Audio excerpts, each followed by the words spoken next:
Punishment की बजाय give your child a perspective. मैं तो तुमको कह ही रही थी ना, मतलब सुना करो ना टीचर की। हाँ, मैं तो कहती रहती हूँ घर पे पढ़ो, या तो मैं तुमको इस तरह से पनिश करूँ, या मैं तुम्हारे को डांटूं वाटूं बहुत, या फिर मैं तुम्हें थप्पड़ मारूं, या फिर तुम्हें ये चीज समझाऊं। अगर आपको लगता है कि उसका कॉन्सिक्वेंस बहुत ज्यादा सीरियस नहीं है तो उसको करने दीजिए, ठीक है? गलती करने दीजिए। जब तक वो गलती करेगा नहीं या करेगी नहीं, दे विल नॉट लर्न, हम कितना भी उनको समझाएं। काफ़ी वर्बल, फिजिकल, साइकोलॉजिकल अब्यूज़ होता है। इसका बहुत एविडेंस रिसर्च बेस्ड स्टडीज़ में मिला गया है। यूनिसेफ के बहुत सारे रिकॉर्ड्स में भी देखा गया है कि when I talk to them तो मुझे फील होता है कि उसको अपनी गलती का रियलाइजेशन बहुत है, लेकिन वो ना पनिशमेंट से घबरा रहा है। Children are still suffering a lot of physical abuse, psychological abuse. बिना बोले भी साइलेंट ट्रीटमेंट देके भी बच्चे को काफ़ी परेशान कर सकते हैं। आज एक मदर आई थी और उन्होंने कहा कि मैंने अपने बच्चे को थप्पड़ मारा। तो मेरे मन में ये ख्याल आया कि उन्होंने थप्पड़ मारा और फिर वो मुझसे पूछ रही हैं, क्या मैंने ये ठीक किया? शी वॉज़ वेरी कन्फ्यूज्ड और उनको लग रहा था कि पता नहीं ठीक है भी या नहीं है, आज की जनरेशन है ना? यहीं से शुरू होती है कन्फ्यूज्ड पेरेंटिंग अबाउट पनिशमेंट, सज़ा जो हम बच्चों को देते हैं। बहुत सारे पेरेंट्स कन्फ्यूज़्ड रहते हैं। अब वो कह रही है कि भई देखो, वो मुझे ऐसे देख रहा है जैसे कि मैं उसकी कोई जानी दुश्मन हूँ। हमारे ज़माने में होता था ना, थप्पड़ मार दिया भई, चुपचाप हम एक कोने में बैठ जाएँगे, कोई फ़र्क नहीं पड़ेगा, थोड़ी देर बाद अपने आप रो-रा के वापस आ जाएँगे। उसी तरह से एक टीचर का एग्ज़ाम्पल ले लीजिए, डाँट दिया, मैं भी कई बार डाँट देती हूँ ना, बच्चे का मुँह फूल जाता है, कई बार वो समझ भी जाते हैं थोड़ा-सा। ये सब पनिशमेंट्स के ही फॉर्म्स हैं ना, तो यहीं से हम शुरू करते हैं आज का टॉपिक, पनिशमेंट, जिसको हिंदी में कहते हैं सज़ा। अब क्या ये सज़ा समझाने के तौर पर लें हम, या एक ऐसा टेक्निक या टूल बनाएं जिससे कि बच्चा बहुत टॉर्चर्ड फील करे? ये कंसेप्ट हम पेरेंट्स समझेंगे, टीचर्स समझेंगे तो बहुत इंटरेस्टिंग टॉपिक बनेगा। आज इसके बारे में बात करते हैं, कितनी तरह की पनिशमेंट्स होती हैं। नमस्कार, doctor Sumita Giri here. Pleasure interacting with you all. बहुत सारे वीडियोस में हम इंटरेक्ट कर चुके हैं। मैं चाहूँगी आप इसे अंत तक देखें, जहाँ मैं कुछ स्ट्रैटेजीज़ बताऊँगी, कुछ एग्जांपल्स दूँगी कि हम अपने बच्चों को कितनी तरह-तरह से पनिश करते हैं। बहुत सारे तरीके हैं हमारे, जो हम खुद रियलाइज़ नहीं करते हैं कि एक्चुअली हम बच्चे को पनिश किए जा रहे हैं, क्योंकि हमको खुद अवेयरनेस नहीं है कि बच्चा परेशान हो रहा है। शुरू करते हैं 6 तरह की पनिशमेंट से। क्लासिफिकेशन इसकी बहुत सारी होती है, लेकिन मैं जो आपको बताना चाहूँगी, जो हमारे बच्चों की पेरेंटिंग की दुनिया में और चाइल्ड मेंटरिंग की दुनिया में अप्लाई होती है। सबसे पहली होती है कॉमन फिजिकल, थप्पड़-वप्पड़ मार देते हैं। हमारे ज़माने में तो बहुत पढ़ते थे ना हमें। One is physical, then is psychological. Psychological is भी आप बिना बोले भी साइलेंट ट्रीटमेंट देके भी बच्चे को काफ़ी परेशान कर सकते हैं। डिस्टेंस मेंटेन कर लेते हैं। बहुत बार करते हैं हम। उसके बाद आता है वर्बल, गाली-गलौज करना। बहुत घरों में होता है। कई बार हम इस बात को छुपा जाते हैं। प्रैक्टिकली अगर देखें ना अपने अंदर घरों में झाँके तो काफ़ी कुछ पता चलेगा। उसके बाद आता है मेंटल। मेंटल इज़ आप बच्चे को कुछ ऐसा कह दें कि उसको बात बहुत बुरी लग जाए, लेकिन वो वापस आपको रिएक्ट ना कर पाए। देन कम्स इमोशनल, मतलब उसकी कोई कमज़ोरी आप जान जाएँ कि भई वो ना या कोई रिश्तेदार उसकी कोई कमज़ोरी जान जाए और उसको उसी चीज़ पे बार-बार हर्ट करे। अरे तुम तो हमेशा यही करते हो, तुम्हारी तो आदत है, किताबें तुम ठीक से रखते नहीं हो। ये ना सारे पनिशमेंट्स के ही फॉर्म्स हैं। हम जो भी कहते हैं, जो भी शब्द हमारे मुँह से निकलता है, वो बच्चे के लिए एक पनिशमेंट ही है और हम उसे हर्ट करते जाते हैं डिफरेंट लेवल्स पे। आता है सोशल। सोशल में हम क्या करते हैं अपने बच्चे के साथ? वी इंसल्ट देम पब्लिकली, है ना? कई बार हम बोल देते हैं बच्चे को, हम रियलाइज़ नहीं करते हैं ये सब। मैंने खुद अपनी गलतियों से सीखा है और कॉलेज में भी जहाँ पे हम पढ़ाते हैं, कई बार टीचर्स भी ऐसा करते हैं। और पेरेंट्स भी ना, जब हमारे पीटीएम वगैरह होते हैं, आप देखिएगा किसी भी जगह पर पीटीएम्स भी होते हैं, तो we are very critical about our children. Teacher कई बार हो ना, अच्छे बच्चों की तो चलिए प्रशंसा हो जाती है, child feels very nice and proud, but what about children who are mediocre और बिलो एवरेज? उनको कैसा लगता होगा? जब वो आते हैं तो देखिए टीचर कहता है कि हाँ, वैसे तो सब ठीक-ठाक ही है बच्चे का, आप थोड़ा-सा ना इन चीज़ों पे ध्यान दीजिए। क्या रिएक्शन होता है हमारा as parents? Mothers specially, fathers भी कई बार बोल ही देते हैं। देखो बेटा, मैं तो तुमको कह ही रही थी ना, मतलब सुना करो ना टीचर की। आपका कैसा हिसाब-किताब है मतलब? हाँ, मैं तो कहती रहती हूँ घर पे पढ़ो, उम, ध्यान नहीं देता है। I think this should be avoided, ये ना, ये हमको थोड़ा-सा कम कर देना चाहिए। ये सारी चीज़ें हम बच्चे को बाद में समझा भी तो सकते हैं ना। उसको थोड़ा-सा एनकरेज करें, उसको थोड़ा-सा प्रोत्साहित करें कि भई हाँ, देखो तुम्हारी टीचर ने ये कहा, लेकिन हम इसका ना कुछ रास्ता निकाल लेते हैं। मुझे लगता है कि मैं इतने सालों से इतने पीटीएम्स करती आ रही हूँ, मतलब करीब 20,000 के करीब तो मैं पीटीएम्स कर चुकी हूँ पिछले 25 सालों में। 20 से भी प्रॉब्ली ज़्यादा। और मेरी एक बहुत कॉमन ऑब्जर्वेशन रही है दैट पेरेंट्स, फादर मदर दोनों आते हैं मिलने, और उनका ना ऑब्जर्वेशन अच्छे बच्चों के लिए तो देखिए फटाफट से खत्म हो जाता है। पेरेंट बड़े कॉन्फिडेंट होते हैं, और उनको थोड़ा-सा समझाना पड़ता है कि don't take the child overboard also, because कई बार होता है कि बच्चे थोड़ा-सा ज़्यादा ना उड़ने लगते हैं, तब हमें फिर कोई और तरह की पनिशमेंट सोचनी पड़ती है। और जो नॉर्मल बच्चे होते हैं ना, उनके केस में क्या होता है कि एवरेज बच्चा ना वो वैसे ही थोड़ा-सा दुबका हुआ-सा आता है। वो कहते हैं ना, थोड़ा अंडर कॉन्फिडेंट है, इधर-उधर देखेगा, घबराया हुआ-सा होगा, उसके मन में डर पहले से ही है। तो देखिए, एक पनिशमेंट का फॉर्म हमने पहले से ही घर के माहौल से ही उसके अंदर डाल दिया है कि भई अब मैं वहाँ जाऊँगा, पता नहीं ये क्या बोलेंगे, वो क्या बोलेंगे। तो ये सारे पनिशमेंट्स हैं। ये मेंटल एंड इमोशनल पनिशमेंट्स है। Child is very scared to go for a PTM also. क्या किया हमने बच्चे के साथ? मैं देखती हूँ कई बच्चों को है ना, मैंने देखा वो ऊपर दे अब आपको पता है वो ऊपर देखते भी नहीं है। वो ऐसे नीचे देखेंगे, फिर अपनी आँखें इधर-उधर कुछ चुराने लगेंगे। फिर पेरेंट भी थोड़ा एम्बैरेस हो जाते हैं। एज़ अ टीचर मेरा काम है कि मैं उसको थोड़ा-सा पुल अप करूँ। तब मुझे इस टॉपिक के बारे में ख़्याल आया कि ये पनिशमेंट्स, क्या मैं इस बच्चे को, क्या मेरा कोई वर्ड इस बच्चे को पनिश करेगा? Then I started reading more about this. Over a period of time मैंने काफ़ी रिसर्च किया कि कितनी तरह की पनिशमेंट्स होती हैं। सबसे कॉमन होती है कॉर्पोरल पनिशमेंट्स। हमारे देश में कई सारे स्टेट्स में इसको बैन कर दिया गया है अब। I know the names of a few. मैं और इसकी डिटेल्स में आपको डिस्क्रिप्शन बॉक्स में इसके बारे में बताऊंगी। Goa is one of them and a few more, कि मतलब आप बच्चों को ना हाथ से मार नहीं सकते, धक्का नहीं दे सकते, बहुत सारी चीज़ें। हमारे ज़माने में नहीं होता था। If you go back to 50s 60s and 70s, हमने भी कई थप्पड़ खाए हैं। हम शायद वो ज़माना ठीक था। You know that was called something known as the obedience era. तो पनिशमेंट को अगर एराज़ में हम डिवाइड करेंगे, तो it comes like 1950s to 70s is known as the obedience era. मतलब हमें क्या कहा जाता था?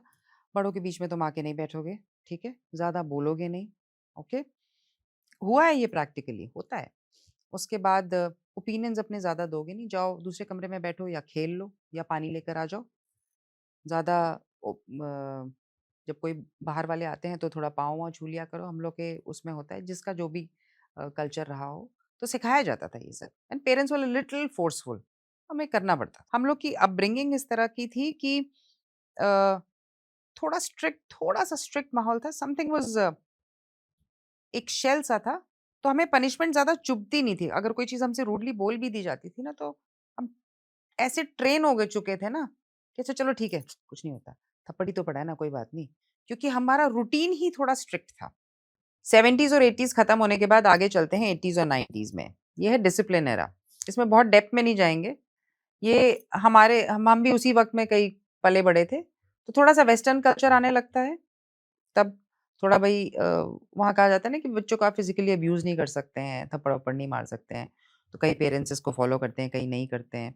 थोड़ी कन्वर्सेशंस बढ़ गई थी। उसके बाद आता है ये जेन ज़ी वाला एरा, या फिर ये जेन अल्फ़ा वाला एरा। तो यहाँ पे देखिए क्या होता है कि बच्चे की जो डिजिटल दुनिया है ना? जब तब इंटरनेट वग़ैरह शुरू हुआ था एकदम, दैट स्टार्ट्स इंक्रीज़िंग। धीरे-धीरे, धीरे-धीरे वो काफ़ी बढ़ता गया। तो उनकी अवेयरनेस बहुत बढ़ती गई। चूँकि वो इन सारी चीज़ों को देख रहे थे, तो वो एक्सप्रेसिव भी बहुत होते गए। We were not that expressive, है ना? मतलब वर्बली हम इतने एक्सप्रेसिव नहीं होते थे। प्रोबब्ली हम इमोशनली ज़्यादा एक्सप्रेसिव होते थे। ये होता था अवेयरनेस एरा। तो मैं इन 3 चीज़ों को इसलिए कंपेयर कर रही हूँ कि मैं आपको बताना चाहती हूँ कि तब की punishment, because of these different eras ना, हमारे पनिशमेंट स्टाइल्स बदल गए हैं। तब हम थप्पड़-वप्पड़ मार देते थे, वो एरा ही अलग था। ओबीडियंस का एरा है भैया, सुनना है माँ-बाप क्या कह रहे हैं। तो आजकल पेरेंट्स कहते हैं ना कि भई हमने भी तो थप्पड़ खाए थे, हम भी तो ऐसे ही पले-बड़े थे। तुम लोगों को थप्पड़ मार दो तो तुम्हारे बड़े नखरे शुरू हो जाते हैं। नॉर्मल है ना, हर घर में होता है, काफ़ी जगह पे होता है। So what happens with this is कि बेसिकली पनिशमेंट को ना एक अलग तरह से हमको देखना पड़ेगा। पनिशमेंट है, ऐसा नहीं कि नहीं है, बिल्कुल है। लेकिन उसको थोड़ा टोन डाउन करके तरीके हमें थोड़े से बदलने पड़ेंगे। हमारे ज़माने के तरीके अलग थे, लेकिन अब भी कई घरों में काफ़ी वर्बल, फिज़िकल, साइकोलॉजिकल अब्यूज़ होता है। इसका बहुत एविडेंस रिसर्च बेस्ड स्टडीज़ में मिला गया है, देखा गया है। यूनिसेफ के बहुत सारे रिकॉर्ड्स में भी देखा गया है कि 1.2 billion children are still suffering a lot of physical abuse, psychological abuse. और बहुत सारे ऐसे एक्ट्स भी बने हैं जिसमें बच्चों को प्रोटेक्शन दिया जाता है। उस डेप्थ में मैं जाऊँगी नहीं, क्योंकि हम जाएँगे थोड़ा-सा नॉर्मल रूटीन लाइफ में पनिशमेंट हम कैसे अब ऑल्टर करें। बहुत सिंपल 2 टेक्निक्स और स्ट्रैटेजीज़ हैं। आप सबसे पहले ये करिए नेचुरल कॉन्सिक्वेंसेज़। मैं इस चीज़ में बहुत बिलीव करती हूँ। देखिए, बच्चे ने गलती करी, ठीक है? होमवर्क नहीं करा या कुछ अजीब-सा जवाब दे दिया या एब्सेंट हो गया या कुछ बदतमीज़ी करी और got into some kind of bad company और हैबिट। फर्स्ट थिंग इज़, अगर आपको लगता है कि उसका कॉन्सिक्वेंस बहुत ज़्यादा सीरियस नहीं है, तो उसको करने दीजिए, ठीक है? गलती करने दीजिए। जब तक वो गलती करेगा नहीं या करेगी नहीं, दे विल नॉट लर्न, हम कितना भी उनको समझा लें। जैसे इन माय टाइम्स जो 70s 80s के हम सब बच्चे थे, क्या होता था? या तो हमें नंगे पाँव बाहर खड़ा कर दिया जाता था, होता था ना हम सबके साथ, या फिर ठंड में खड़ा कर दिया, भई शॉल-वॉल नहीं है, स्वेटर नहीं है। इससे एक एडवांटेज हमारे को हुआ, हमारी इस पूरी पीढ़ी को हुआ कि आवर टॉलरेंस, पेशेंस, हमारा जो सहन शक्ति थी, हमारी जो स्ट्रेस टेकिंग कैपेसिटी थी, वो काफ़ी बढ़ गई। तो ये एक पनिशमेंट का फॉर्म ही था ना, क्या हम आज ऐसा कर सकते हैं? शायद हम नहीं कर सकते हैं, है ना? थोड़ा मोह-माया में भी चले जाते हैं, चलो छोड़ो क्या करना है, थोड़ी दया भी ज़्यादा आ जाती है। होता है, मेरे साथ भी होता है ऐसा, तो मैं भी थोड़ा छोड़ देती हूँ, चलो ठीक है, कोई बात नहीं। बट आई थिंक इसी को थोड़ा-सा मोल्ड अगर हम कर लेंगे ना कि आप बच्चे से बिल्कुल रिक्लूसिव मत होइए, मतलब कि हट मत जाइए और इतना एक्सट्रीम भी मत करिए। लेकिन इसी चीज़ को थोड़ा-सा मोल्ड करिए, ऐसे कि बच्चे को ये फ़ील हो कि मैंने गलती करी है, बिल्कुल करी है। पनिशमेंट की बजाय give your child a perspective, मतलब देखो, ये तुमने कर दी गलती, अब ये मेरे 2 पर्सपेक्टिव्स हैं, as an adult, as a parent, as a teacher, मेरे ये 2 पर्सपेक्टिव्स हैं कि भैया, या तो मैं तुमको इस तरह से पनिश करूँ या मैं तुम्हारे को डाँटूँ-वाटूँ बहुत या गाली-वाली बक दूँ, या फिर मैं तुम्हें थप्पड़ मारूँ, या फिर तुम्हें ये चीज़ समझाऊँ। तो जब हम ये सारे ऑप्शंस उसको दे देंगे ना, तो उसको भी लगेगा कि हाँ भई, मेरे साथ बहुत एक्सट्रीम चीज़ें हो सकती थी और ये ऐसे पहले हुआ करती थी। बात करिए उनसे। जब आप बात करेंगे, मैं बहुत बातें करती हूँ अपने स्टूडेंट से, तो ऐसा नहीं है कि बच्चे समझते नहीं हैं। Definitely they do understand a lot of things, काफ़ी कुछ वो समझते हैं, इतने बेवकूफ़ नहीं होते। कई बार हमें थोड़ा बेवकूफ़ बनाने की कोशिश करते हैं, लेकिन हम लोग भी इस दौर से गुज़र चुके हैं, तो सब समझते हैं। उसके बाद देखिएगा, द पहली जो स्ट्रैटेजी थी, मैंने आपको बताया था कि आप बच्चों से खूब बातें करिए, मतलब कि नेचुरल कॉन्सिक्वेंसेज़ में उनको जाने दीजिए। सेकंड होता है रिपेयर योर कन्वर्सेशंस। हम हमेशा एज़ टीचर्स, पेरेंट्स सब कुछ सही नहीं बोल सकते। हर चीज़ हमारी सही नहीं होती है। गलती बच्चा भी कर रहा है, गलती हम भी कर रहे हैं।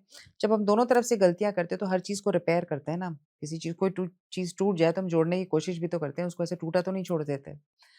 जब आप प्रिपेयर करेंगे कन्वर्सेशंस, तो ये पनिशमेंट को कवर करने का या तरीका बदलने का एक नया मॉड्यूल है। इसको आप ट्राई करिए घर में कि बच्चे को बिठाइए।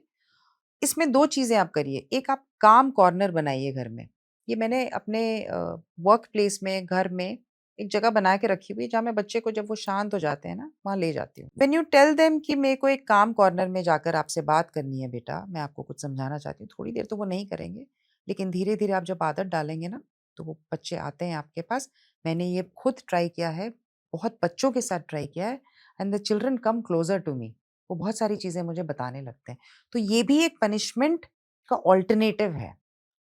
और दूसरा है काम डाउन। मेरा आप एक पुराना वीडियो देखिएगा कामनेस पर। तो अब आप कामनेस को कैसे यूज़ कर सकते हैं पनिशमेंट टूल की तरह। मेरा वो पुराना वीडियो ज़रूर देखिएगा, जहाँ पर calmness can be used as a punishment tool. मैं पनिशमेंट के बारे में आपको इसलिए इतना बता रही हूँ, क्योंकि हमारे ज़माने की पनिशमेंट अलग थी। अब भी कई छोटे शहरों में आप जाएँगे ना, टियर 2 सिटीज़ और टियर 3 सिटीज़ या गाँव में, तब भी शायद फिज़िकल पनिशमेंट काफ़ी ज़्यादा है। अभी भी मारा जाता है बच्चों को, थप्पड़-वप्पड़ मार दिए जाते हैं, धक्का दे दिया जाता है, छोटे बच्चों को चींटी-वींटी काट देते हैं, है ना? होता है ना, ऐसे कुछ कर दिया। कुछ खराफात सी हरकतें कर दी। अब शायद बड़े शहरों में ये सारी चीज़ें कम हो गई हैं, लेकिन फिर भी पनिशमेंट का मेथड हमको बदलना चाहिए। ऐसा नहीं कि पनिशमेंट नहीं देनी चाहिए। मैं बिलीव करती हूँ कि पनिशमेंट देनी चाहिए, लेकिन उस पनिशमेंट का पर्सपेक्टिव एक बनाइए और बच्चे को अल्टरनेटिव दीजिए कि देखो, मैं ये सारी चीज़ें हैं जो आपके साथ कर सकता हूँ या कर सकती हूँ, लेकिन फिर भी एज़ अ पेरेंट और teacher I want to understand you more, और तो आओ तो तुम थोड़ी देर मेरे साथ बैठो और मैं इस चीज़ को तुम्हें समझाना चाहूँगी। तो ये 2 चीज़ें आप ट्राई करिएगा, the 2 strategies which I have told you, और मुझसे ज़रूर कनेक्ट करिएगा। मैं चाहूँगी आप मेरी वर्कशीट्स देखें और कुछ आर्टिकल्स भी देखें। कुछ इंटरेस्टिंग आर्टिकल्स मैंने अपलोड किए हैं डिस्क्रिप्शन बॉक्स में and in my website also, जहाँ पर आप मेरे ब्लॉग्स पढ़ सकते हैं। मुझे कमेंट बॉक्स में ज़रूर लिखकर बताइएगा मेरे पिछले वीडियोस में, जिसमें मैंने स्ट्रेस, एंग्जायटी और वरी लूप के बारे में बताया है, calmness, over scheduling. I pick up individual words. मुझे लगता है कि जब हम ये वर्ड्स रिसर्च करते हैं ना, तो पेरेंटिंग के बारे में और डिटेल में जान पाते हैं। मैं चाहूँगी आप और कमेंट्स और डाउट्स और क्लैरिफिकेशंस मुझसे इसके बारे में बात करें। Thank you so much for listening to me. ओम नमः शिवाय।